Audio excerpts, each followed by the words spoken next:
also an anthropology major who studied abroad in India this summer and a senior.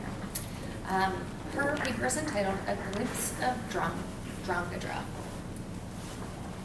Good afternoon, everyone. As she said, my name is Samantha Moffolotto, and today we will be discussing arranged marriage in Dhrangadhra, India. But before we do that, let me give you some context as to why exactly I'm here. I'm here because I'm passionate about anthropology. I yearn to seek knowledge, to shape new perspectives, and to gain insight. I've always believed that knowledge is more than power. For me, knowledge is unity. Arranged marriage is the norm in Dhrangadhra and throughout most of the Indian subcontinent. It has a powerful tradition that's been around since Vedic times and continues to be practiced till this very day. Arranged marriage is both a right and an obligation for parents. It is their responsibility to search for a number of months or years for their child's significant other. There are a number of styles and strategies parents and other family members use in order to arrange a marriage, one of which is word of mouth. So when a child comes of age, parents and other relatives make it known to the community that they're at the age to get married. This can be done at festivals, weddings, wherever small talk occurs, so it could be somewhere in the market, on the streets, doing their daily lives, or it could be something as simple as just talking over the phone. Another strategy that people use are newspaper ads.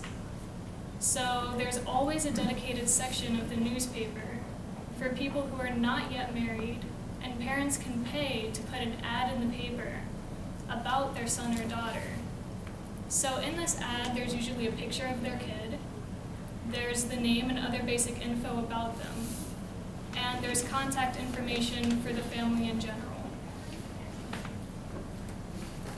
Biodata is another means that parents try to pair up a significant other with their child. And basically, a biodata is very similar to a job resume, except it's geared specifically toward marriage. So it has very similar info that a newspaper would. So it has the picture, it has the name, but biodatas tend to be a little bit more in-depth.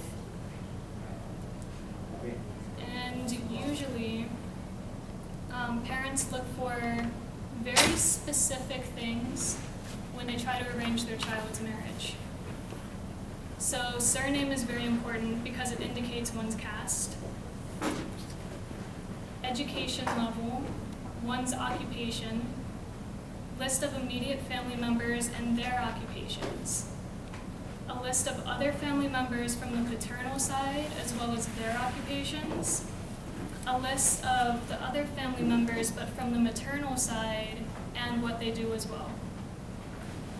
Now, religion is also very important. Which state the individual comes from is another very integral part, or simply another part of the world. Ethnicity, weight, astrology, interests or hobbies of the individual, height, family reputation, and economic level are among other things that these parents look into before they agree to arrange their child's marriage.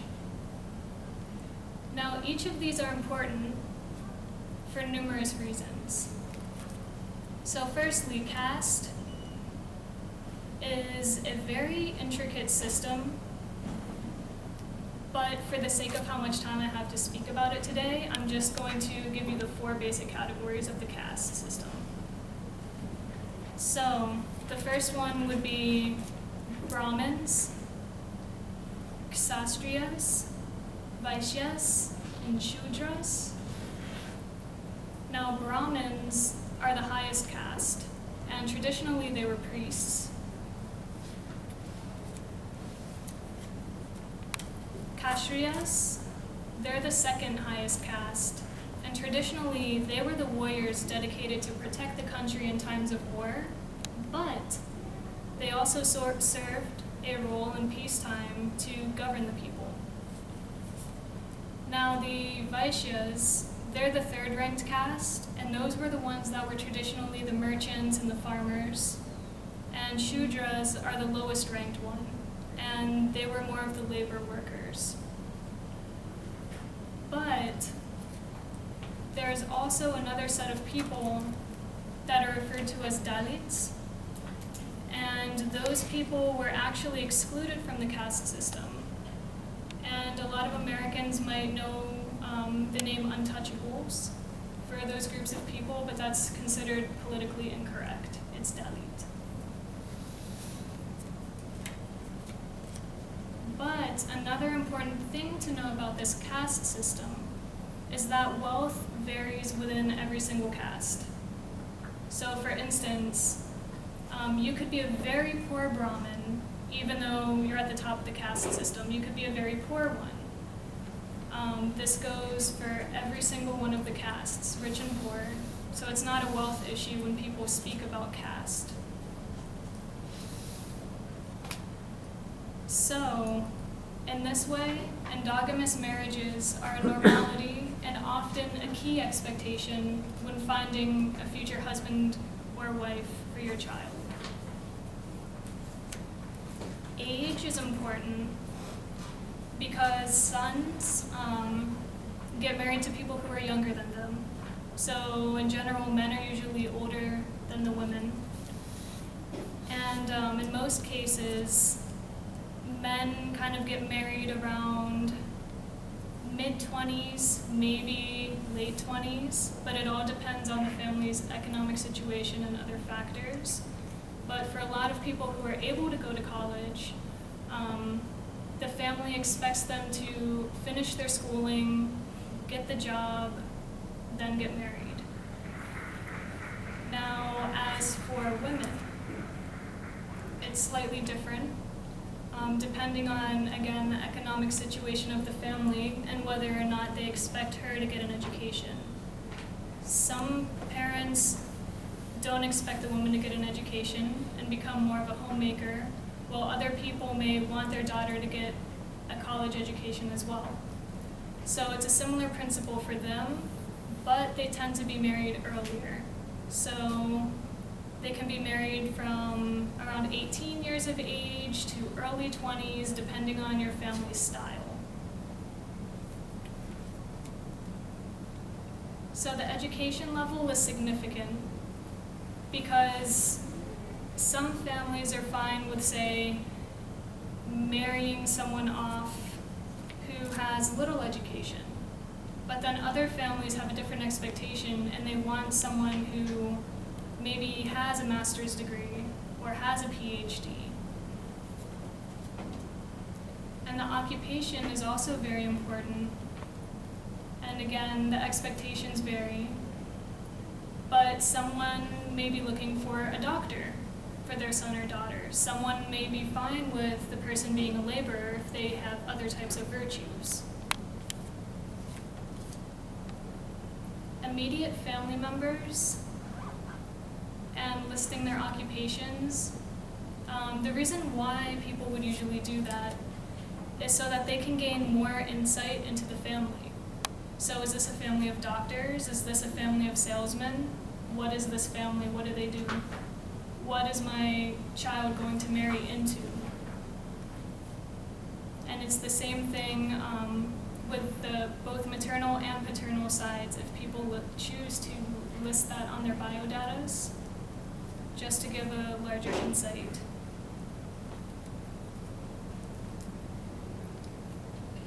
Religion is also a very big deal to people, to a lot of people.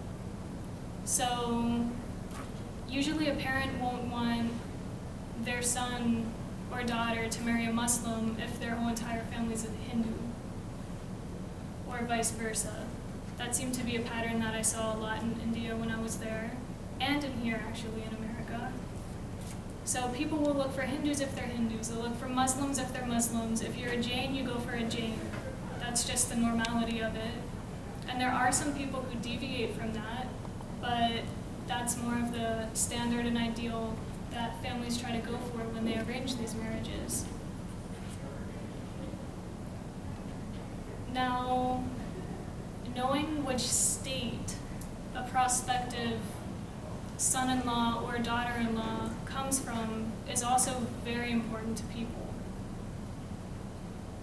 Now, depending on your state, you speak a certain language all the time. So for example, if you're from Gujarat, you grow up speaking Gujarati, even though you may also know other languages such as Hindi, English, or other ones around that area.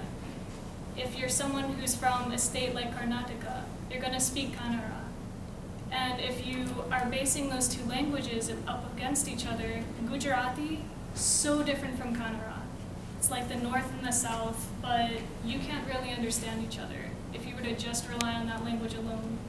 So a lot of parents, when they ask things like, oh, well, give me what state you're from, where are you from? It's deeper than simply, I just don't want someone to marry out of the state. It's more of a, is our language going to be passed down? Is the type of specific culture within our state going to be maintained if I have my son or daughter marry someone from that place?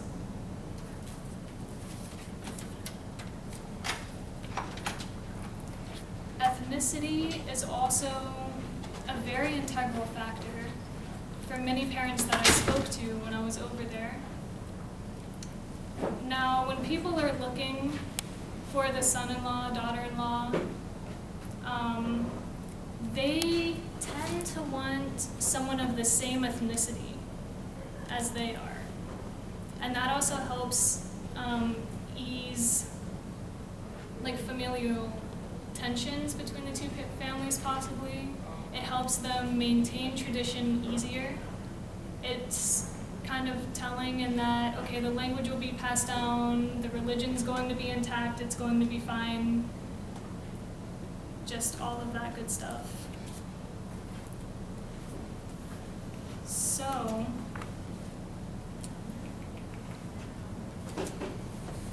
weight is another thing that people kind of look into because they also want to try, if they can, to find someone who's going to be appealing to their son or daughter. So if their son or daughter prefers someone who's more husky or someone who's more thin, you kind of want to take that into account if you can, just so that you can kind of meet some of the needs of your child.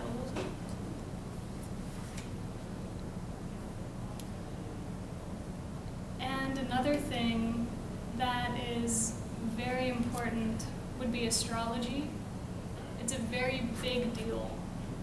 So many people over there want the astrology to be compatible with their son or daughter.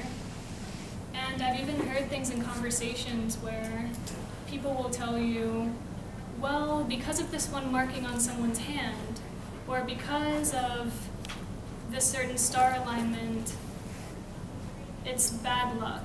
So she inherently has bad luck. And we don't want that to be passed on to our son and affect it, and then have the marriage be affected because of this. So people really look into that, and a lot of people, even when they move over here, have an idea of what their astrology is like for this very reason. So they just don't want bad luck or bad things to kind of befall on the family in terms of the astrology aspect. Now, they'll list some of the son and daughter's hobbies, but from a lot of the biodata that I found, these are very broad. So it might say something like, I enjoy swimming, I want to raise a family, I'm very eager to do that, or I enjoy art. So it's just a very initial, do they have something general in common kind of a section.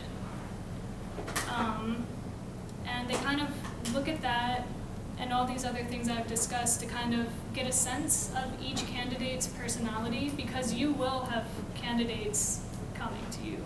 You will have biodata sent to you. You will receive phone calls saying, hey, I have a daughter, she's ready to be married. Would you consider her for your son? These types of conversations are very common. So you kind of want to get a sense of, well, who's the best person for my child? So height is another thing that's very similar with the weight issue. So a lot of people want to find someone who's shorter than their son, if at all possible, or someone that their son would be more likely to be attracted to in that sort of a way. Family reputation is another very huge thing that I noticed, because the parents in general, the family in general, doesn't really want to be associated with people too much who don't have a very good reputation, or who have a bad one, let alone be family with those people. So they really want to look for, okay, what do these people do? What are their principles? What are the types of ethics that they live by? We want to know all of this because we all want to get along and we want this to work out in the best way that's possible for everybody. Now, one's economic level is another thing that the parents will look at. So, some people will care very deeply if someone is not meeting their wealth standards. So there would be a reason why someone would want someone to marry a doctor as opposed to a salesman. But not everybody has these same expectations, I guess you could say. There are very different things that kind of go along with this. And another reason actually for the economic part is because they also want their son or daughter to at least have the same type of lifestyle that they were raised in, or at least something close to it most of the time. Or sometimes a family member might be like, oh, well, in this case, this person's in the same caste, same religion, everything like that, but you can be a little bit richer too, so why not take this one? Now, the reality, too, is that finding the perfect spouse is very difficult, whether it's arranged marriage, love marriage. So a very big key component as well would be, he's probably not going to be perfect. She's probably not going to be perfect. You need to work together. You need to adapt to one another's personalities in order to make this last. And divorce is something that's very, very frowned upon, especially in India. So you want to avoid that. You just want to really get to know the person and accept them for who they are. So that is taught to a lot of these kids. So, for example, let's say somebody has a son, and the type of girl that he would envision was someone who was shorter than him, who kind of looks like a model, who's a Hindu, who has a respectable family, and really wants kids or something. But if the woman candidate has, let's say, all of these categories, but wait, she's not Gujarati, that's a deal breaker for a lot of people. So say the person was an African American or a Caucasian American, usually it would be like, well, wait, hold on. Like, yes, I know that there are these qualities, but we need to really think about this. Or it'll be one of those things where it's like, no, I don't think this is for you. I don't think this is for your family.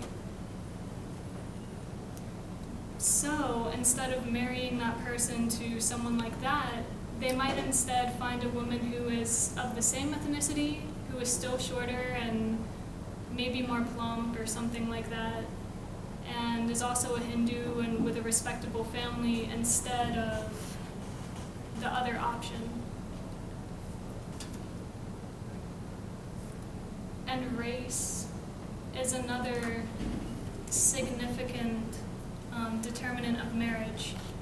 Now, race and ethnicity are two very different things. If you want to think of it this way, for people who aren't that into anthro, like with race, it's way more broad. It's kind of like white, African American, Latino, whereas ethnicity is way more specific. So for example, you could say someone's Indian, but you can go deeper into that for their ethnicity and say something like, oh, that person's Gujarati, oh, that person is Bengali, or something like that. So, race. Now, a lot of people, interestingly, when I would have them interviewed, they would say that race is irrelevant to them, in terms of they wouldn't have it any other way to marry their son or daughter to someone other than what they are specifically. It was kind of unimaginable to a lot of people. They would just kind of be like, well, what do you mean? And then you would have to kind of explain the question. They'd be like, well, that wouldn't happen, or I wouldn't have this any other way. So that was very interesting. And I think a lot of that has to do with, for one, in the place that I was staying, the majority of the people